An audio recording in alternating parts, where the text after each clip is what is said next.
लैला ने मुझसे पूछ मैं क्या देख रहा हूँ, मैं कैस हूँ और तुझ में खुदा देख रहा हूँ। तुझको खुदा कहूँ या खुदा को खुदा कहूँ, दोनों की शक्ल एक है, किसको खुदा कहूँ तो संभल के बैठना ए हुस्न लैला देखने वालों, तमाशा खुद ना बन जाना तमाशा देखने वालों। कभी चाय बेची, कभी चूरन वाले नोट, कभी नौटंकी की तो कभी थिएटर। 2 वक्त की रोटी के लिए उसने क्या क्या नहीं किया, क्या क्या नहीं सहा।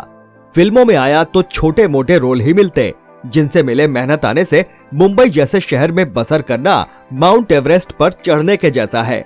लेकिन उसकी किस्मत बदली टेलीविजन ने। वो टीवी पर आया और सबको अंताक्षरी खिलाने लगा। अंताक्षरी खिलाते खिलाते वो सबका चहेता बन बैठा और फिर उसे मौका मिला बड़े पर्दे पर दूसरी पारी खेलने का। दूसरी पारी में उसने वो सब हासिल कर लिया जो कुछ पहले छूट गया था। वो कोई और नहीं बल्कि अपने अन्नू कपूर साहब हैं। अन्नू कपूर का करियर और जीवन का सफर किसी रोलर कोस्टर की तरह बेहद उतार चढ़ाव से भरा रहा। आखिर क्यों उन्हें बड़े पर्दे से छोटे पर्दे पर लौटना पड़ा? आखिर क्यों वो दूसरी बीवी को तलाक देकर पहली बीवी के पास लौटे? आज के इस वीडियो में हम बात करेंगे अन्नू कपूर से जुड़े तमाम अनछुए पहलुओं की, तो बने रहिए हमारे साथ इस वीडियो के आखिर तक। अन्नू कपूर का जन्म 20 फरवरी 1956 को भोपाल में हुआ था। इनके बचपन का नाम अनिल कपूर था, लेकिन जब वो फिल्म इंडस्ट्री में आए तो उन्हें मजबूरन अपना नाम बदलकर अन्नू कपूर करना पड़ा, क्योंकि एक अनिल कपूर बॉलीवुड में पहले से ही मौजूद थे। तो किसी कंफ्यूजन से बचने के लिए उन्होंने अपना नाम बदल लिया। अन्नू एक पंजाबी परिवार से थे। उनके पिता पंजाबी थे और मूल रूप से पेशावर पाकिस्तान से ताल्लुक रखते थे। उनकी मां बंगाली ब्राह्मण थी और उर्दू की टीचर थी। अन्नू के दादा कृपा राम कपूर ब्रिटिश आर्मी में डॉक्टर थे, जबकि परदादा एक क्रांतिकारी थे और उन्हें अंग्रेजों ने फांसी दे दी थी।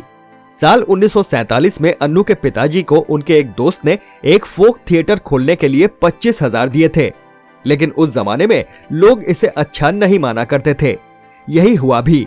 लोग उन्हें और उनके परिवार को नौटंकी वाला मानने लगे और उन्हें हिकारत की नजरों से देखने लगे। खुद अन्नू की दादी ने उनके पापा को घर से निकाल दिया। इसलिए उनकी मां ने हमेशा उन्हें और उनके भाइयों को थिएटर से दूर रखने की ही कोशिश की। आपको जानकर हैरानी होगी कि खुद अन्नू कपूर भी कभी एक्टर नहीं बनना चाहते थे, बल्कि वो एक सर्जन या फिर IAS अफसर बनना चाहते थे। लेकिन घर के माली हालात कुछ ऐसे थे कि उन्हें 10वीं के बाद अन्नू कपूर को पढ़ाई छोड़नी पड़ी। ना तो उनके परिवार के पास खाने का भरोसा था और ना ही रहने का ठिकाना। उनका परिवार रोजी रोटी और एक अदद छत की तलाश में जिप्सियों की तरह एक जगह से दूसरे जगह भटकता रहता। उनकी माँ की सैलरी महज 40 रुपए हुआ करती थी। महज 2 साड़ियों में उन्होंने सालों गुजार दिए थे। अन्नू से माँ की हालत देखी नहीं गई। घर चलाने में माँ का साथ देने के लिए वो टी स्टॉल लगाने लगे। फिर उन्होंने चूरन के नोट भी बेचे, पटाखे की दुकान भी लगाई और यहाँ तक कि लॉटरी के टिकट भी बेचे। लेकिन बात कुछ बनी नहीं। बस यहाँ पर बात का ना बनना ही उनके लिए वरदान बन गया। यही उनके इंडस्ट्री में आने की वजह बनने वाला था। पिताजी ने उनसे कहा कि अगर काम नहीं चल रहा है तो उनकी थिएटर कंपनी ज्वाइन कर लें। अन्नू कपूर ये काम कभी नहीं करना चाहते थे, लेकिन अफसोस उनके पास कोई और चारा भी नहीं बचा था। उन्होंने दिल पर पत्थर रखकर अपने पिताजी की थिएटर कंपनी ज्वाइन कर ली। जब उनकी माँ को ये बात पता चली तो वो बहुत रोई थी। अन्नू को भी बुरा तो बहुत लगा, लेकिन वो मजबूर थे। जब अन्नू कपूर थिएटर से जुड़े तब उन्हें पता चला कि वो कोई शौकिया नहीं बल्कि एक प्रोफेशनल थिएटर था। कमाने के लिए रोज रात में परफॉर्म करना पड़ता था। किसी रात परफॉर्म ना करने का मतलब था उस रात बिना रोटी खाए सोना। शायर ने बहुत ही बढ़िया बात कही कि तुम्हारी जुल्फ के साये में शाम कर लूंगा और सफर एक उम्र को तमाम काम कर लूंगा और नजर मिलाई तो पूछूंगा इसको अंजाम और नजर झुकाई तो खाली सलाम कर लूंगा। उसी दौरान उनके बड़े भाई रंजीत ने NSD ज्वाइन कर लिया। भाई के कहने पर साल 1976 में अन्नू कपूर ने भी NSD ज्वाइन कर लिया।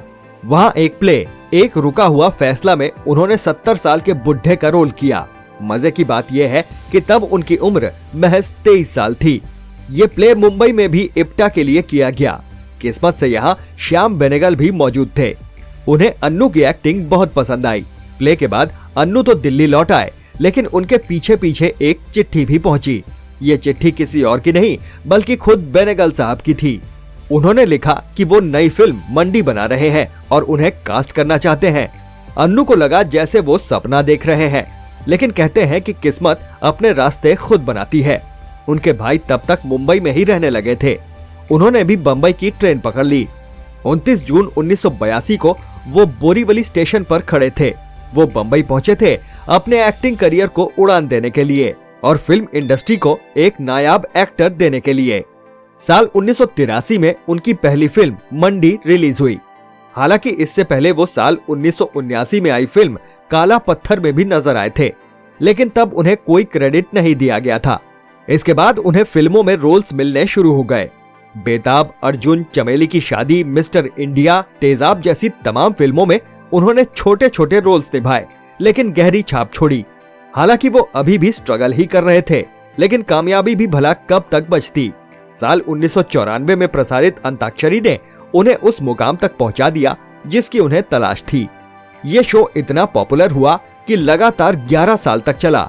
इसके बाद उन्होंने दूरदर्शन पर मेरी आवाज सुनो होस्ट किया। संगीत की बेहतरीन समझ, कुशल गायकी, हाजिर जवाबी उन्हें देश के बेहतरीन होस्ट में से एक बनाती है। साल 2002, 2003 और 2004 में उन्हें लगातार 3 बार अंताक्षरी के लिए बेस्ट एंकर का अवार्ड भी हासिल हुआ। साल 1994 में उन्होंने एक फिल्म अभय भी डायरेक्ट की। इस फिल्म के लिए बेस्ट डायरेक्टर का वी शांताराम अवार्ड भी उन्हें मिला और फिल्म को बेस्ट चिल्ड्रन फिल्म का नेशनल फिल्म अवार्ड मिला। वो एक बेहतरीन एक्टर हैं, लेकिन ये भी सच है कि कुछ साल पहले तक उन्हें वो ही नहीं मिला जिसके वो हकदार थे। उनके पास काम की कमी कभी नहीं रही, लेकिन वो बस छोटे मोटे रोल्स तक ही सीमित रहे। ये बात उनके फैंस और खुद उनके दिल को भी कचोटती रही। लेकिन योद्धा वो है जो कभी हार नहीं मानता। वो तो युद्ध के मैदान में खड़ा रहता है, बस जीतने के लिए। अन्नू कपूर भी खड़े रहे, लड़ते रहे, बस इसी उम्मीद में कि कभी न कभी उनका दिन भी आएगा। और वो दिन आया साल 2012 में। साल 2012 में एक फिल्म रिलीज हुई, विकी डोनर। उस फिल्म में उन्होंने डॉक्टर बलदेव चड्ढा का किरदार कुछ यूं जिया कि लोगों के दिलो दिमाग में बैठ गए। देखा जाए तो इस फिल्म से उनके करियर की दूसरी इनिंग शुरू हुई। एक ऐसी इनिंग जो पहली इनिंग से भी ज्यादा शानदार और जानदार थी। इस फिल्म के लिए उन्हें इतने अवार्ड्स मिले कि अब तक खाली रही उनकी झोली ऊपर तक भर गई। उन्हें बेस्ट सपोर्टिंग एक्टर के लिए national film award, film fair award सहित तमाम अवार्ड मिले। इस फिल्म से पहले तक अन्नू कपूर को फिल्मों में छोटे मोटे रोल्स ही मिला करते थे। ये पहली बार था जब उन्हें विकी डोनर में खूब स्क्रीन स्पेस मिला। उन्हें मौका मिला और उसे उन्होंने दोनों हाथों से लपक लिया। इसके बाद वो साल 2017 में आई जॉली LLB 2 में एडवोकेट प्रमोद माथुर, 2019 में आई ड्रीम गर्ल में जगजीत सिंह के किरदार से उन्होंने अपने करियर को नए आयाम दिए। वैसे आपके अब्बू करते क्या है? वो घर के पास एक मेडिकल स्टोर है, वहाँ पे काम करते हैं। आप लोग जितने भाई बहनों लगता नहीं है आसपास कोई मेडिकल स्टोर। अन्नू कपूर की शादीशुदा जिंदगी भी खासी दिलचस्प रही। अन्नू ने साल 1992 में अनुपमा से शादी की। अनुपमा अमेरिकन थी, हालांकि जल्द ही दोनों में खटपट होने लगी। अगले ही साल दोनों का तलाक भी हो गया। इसके बाद अंताक्षरी के सेट पर वो अरुणिता कपूर पर फिदा हो गए। दोनों ने साल 2005 में शादी कर ली। 2001 में दोनों को एक बेटी भी हुई। इसी बीच अन्नू और उनकी पहली पत्नी के बीच प्यार फिर से पनपने लगा। वो छुप छुप कर उनसे मिलने जाने लगे। कुछ ही दिनों में उनकी दूसरी पत्नी को उनके अफेयर के बारे में पता चल गया और उन्होंने अन्नू से अलग होने का फैसला कर लिया। 2005 में अन्नू का दूसरा तलाक भी हो गया, जिसके बाद उन्होंने अपनी पहली पत्नी अनुपमा से ही दूसरी बार शादी कर ली। पिछले साल की शुरुआत में ही उन्हें हार्ट अटैक भी पड़ा, लेकिन वो जल्द ही स्वस्थ होकर अपने और बेहतरीन किरदारों से रूबरू करवाने के लिए उठ खड़े हुए। हम उम्मीद करते हैं कि वो आगे भी स्वस्थ रहेंगे और हम सबको अपनी अदाकारी के नए रंग दिखाते रहेंगे। अगर आप भी अन्नू कपूर की अदाकारी के कायल हैं, तो कमेंट बॉक्स में जरूर लिखिए। अगर आपको वीडियो पसंद आया हो तो इसे लाइक करिए और ज्यादा से ज्यादा शेयर भी करिए। चैनल पर नए हैं तो सब्सक्राइब करिए। फिर मिलेंगे एक नए वीडियो के साथ। नमस्कार।